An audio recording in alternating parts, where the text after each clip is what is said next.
ఓం నమో నారాయణాయ. వారాహి అమ్మకు నమస్కారం చేసుకుంటూ, అమ్మవారి దయ, ఆమె చల్లని చూపులు మనందరిపై ఉండాలి అని చెప్పి మనస్ఫూర్తిగా కోరుకుంటూ, ఈరోజు అమ్మవారి ఒక కథను విందాం.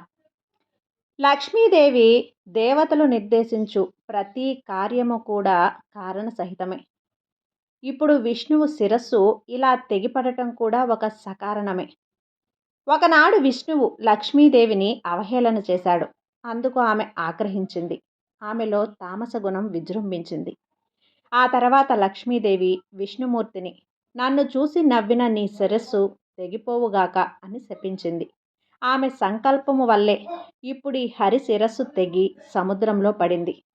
వైధవ్య రూపంలో తనకు రాబోయే ముప్పును కూడా గమనించనంతటి తీవ్రమైన తామసీ శక్తి చేత ఆవేశింపబడి లక్ష్మీదేవి ఇచ్చిన దారుణమైన శాపానికే ఫలమిది. అంతేకాదు దేవతలారా, ఇప్పుడు ఇలా విష్ణువు శిరస్సు తెగిపడడానికి మరో కారణం కూడా ఉంది. పూర్వం హయగ్రీవుడనే లోకకంటకుడైన రాక్షసుడొకడు నా కోసం తీవ్రమైన తపస్సు చేశాడు. నేనతనికి ప్రత్యక్షం కాగానే మరణం లేని జీవితం కావాలని వరం కోరుకున్నాడు. అది అసంభవమని అతనుకు నచ్చజెప్పి మరో వరం కోరుకోమన్నాను. హయగ్రీవుని చేతిలో తప్ప తనకు మరణం లేకుండా వరం ప్రసాదించవలసిందిగా ఆ రాక్షసుడు అర్థించాడు. అతనికి ఆ వరాన్ని అనుగ్రహించాను. ఇప్పుడు ఆ హయగ్రీవుడనే రాక్షసుణ్ణి సంహరించడానికి హయగ్రీవుడనే అవతారమూర్తి అవసరమయ్యాడు. అందుకే విష్ణువు శిరస్సును అదృశ్యం చేశాను.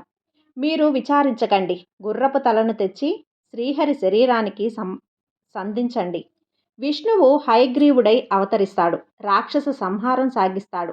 నేను హయగ్రీవుడు రాక్షసుడికిచ్చిన వరము, లక్ష్మీదేవి శ్రీ మహావిష్ణువుకిచ్చిన శాపము అంతటితో తీరిపోతాయి. మీ విష్ణువు మీకు దక్కుతాడు అని జగన్మాత పలికిన మాటలతో దేవేంద్రులు కలత నుండి కొంచెం తేరుకుంటాడు.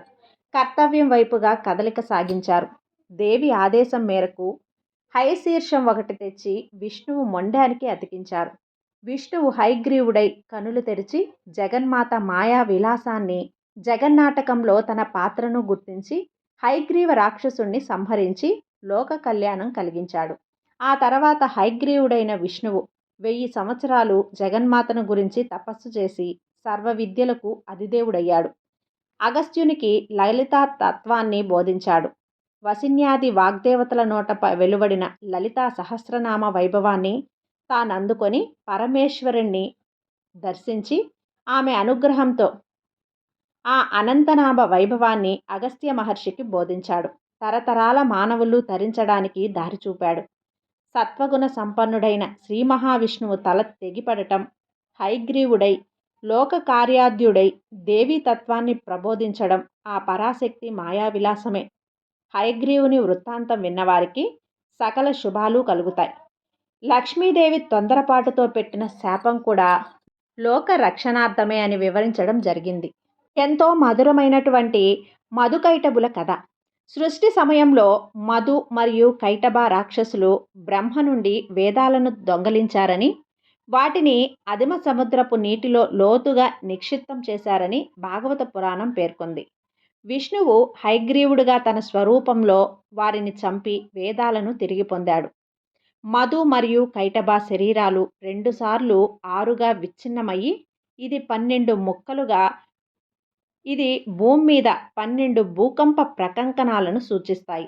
మరొక పురాణం ప్రకారం మధు మరియు కైటబ అనే 2 రాక్షసులు బ్రహ్మను నాశనం చేసేంత శక్తివంతులుగా మారారు.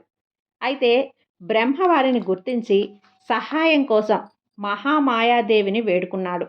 అప్పుడు విష్ణువు మేల్కొంటాడు. కుట్ర చేసిన 2 రాక్షసులు చంపబడ్డారు విష్ణువు చేతిలో.